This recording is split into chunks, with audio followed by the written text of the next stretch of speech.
Mes frères et sœurs, bonjour. Merci pour encore avoir venu pour cette étude, pour notre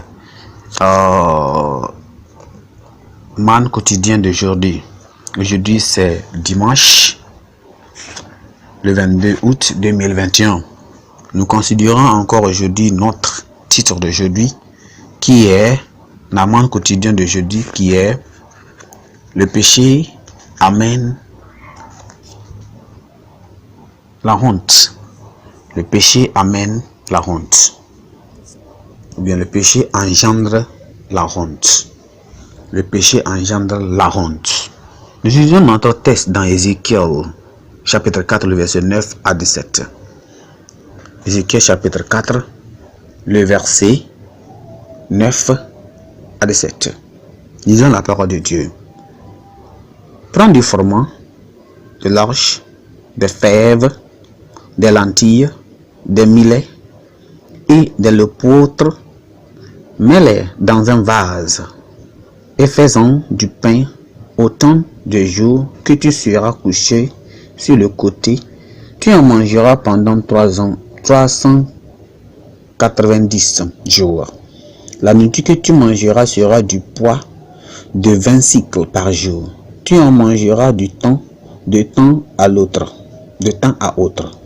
L'eau que tu boiras aura la mesure d'un sixième de hin. Tu boiras de temps à autre. Tu mangeras des gâteaux d'orge que tu feras cuire en leur présence avec excréments d'humain. Et l'Éternel dit, l'Éternel, c'est ainsi que les enfants d'Israël mangeront leur pain souillé parmi les nations vers lesquelles je les chasserai.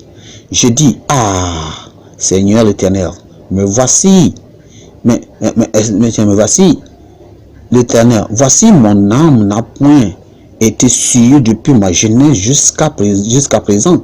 Je n'ai pas mangé d'une bête morte ou déchirée, aucune chair impure n'est entrée dans ma maison, dans ma bouche. Il me répondit, voici je te donne des excréments de bœuf au lieu des excréments d'humains, et tu feras ton pain dessus. Il me dit encore, fils de l'homme, je vais briser le bâton du pain à Jérusalem. Ils mangeront du pain au poids et avec angoisse, et ils boiront de l'eau à la mesure et avec épouvante. Ils manqueront de pain et d'eau et seront stupéfaits les uns les autres et frappés de langueur pour leurs iniquités. Nous connaissons notre verset clé qui est prise à partir du verset 12. À partir du verset 12, il dit, tu mangeras des gâteaux d'orge et tu feras cuire en leur présence avec des excréments humains. Nous avons un prédicateur qui a décrit le péché comme une violence libérale de Dieu, une violation libérale du commandement de Dieu, ou bien une désobéissance qui amène ou bien attire le méfait et le jugement de Dieu sur eux. Le péché tourne un saint ou bien rend un saint un pécheur d'un pécheur. La faveur de Dieu est tournée d'une disgrâce ou bien d'une honte divine. Ça tourne les bénédictions d'une malédiction. Ça rend la gloire d'une honte. Une congrégation des saints à une congrégation des morts. Une congrégation des vivants à une congrégation des morts.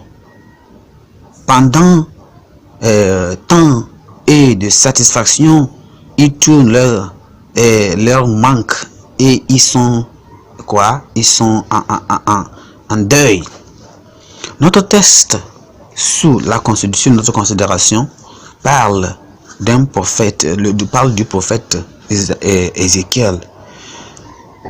Comment il était divinement instruit de manger ce qui est mauvais, ce qui manger une nourriture vraiment qui n'est jamais bonne pour une période de 390 jours. Il a été recommandé de manger la nourriture à mélanger avec comment les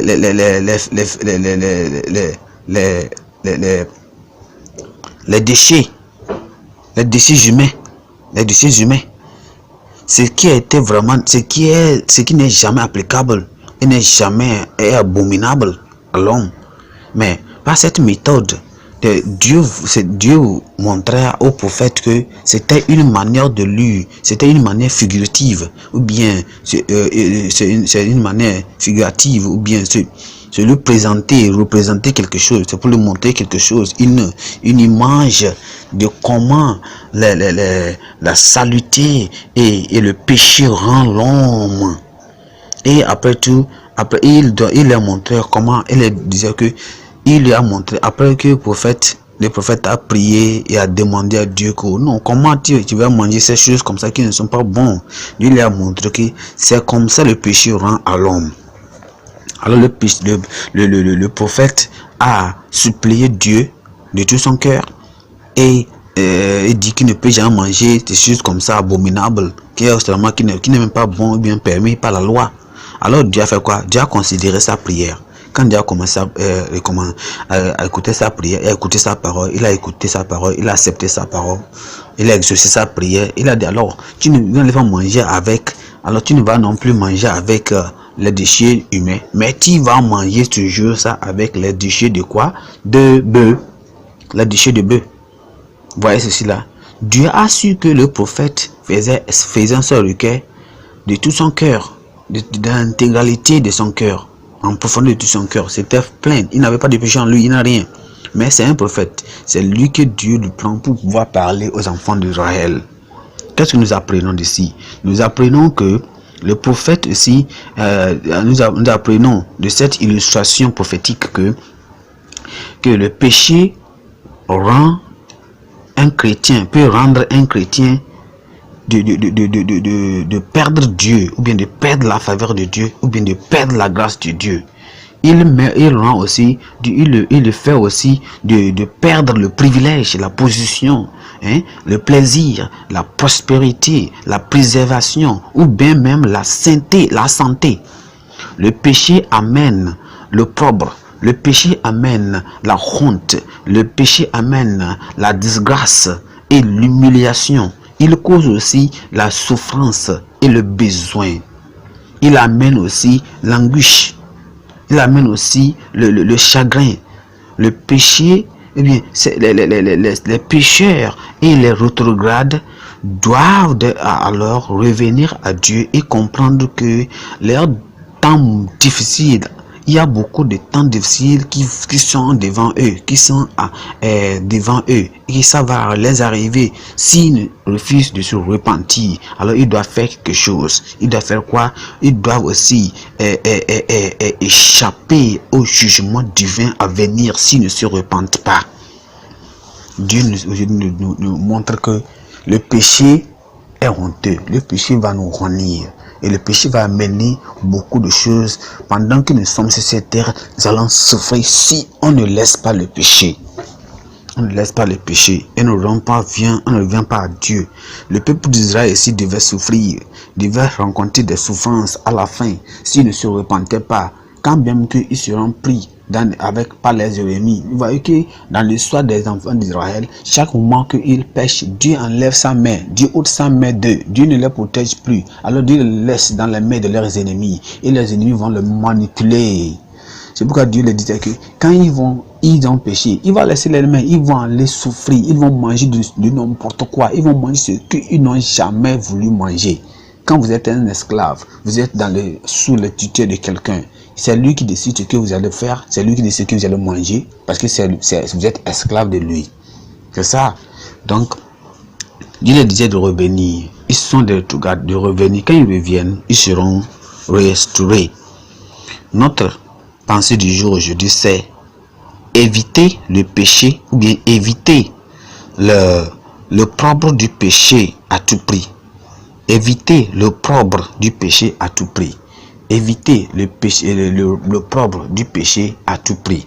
Évitez l'opprobre du péché à tout prix. Et évitez ou bien échappez au jugement de Dieu à tout prix.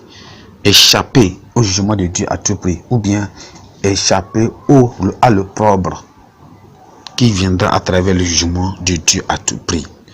Prions ensemble. Seigneur, merci pour cette parole aujourd'hui. Nous prions que nous bénissons, nous prions que tu sanctifies cette parole. Tous ceux qui ont écouté, nous prions que tu leur donnes le cœur qui va leur permettre de pouvoir marcher selon ta parole au nom de Jésus.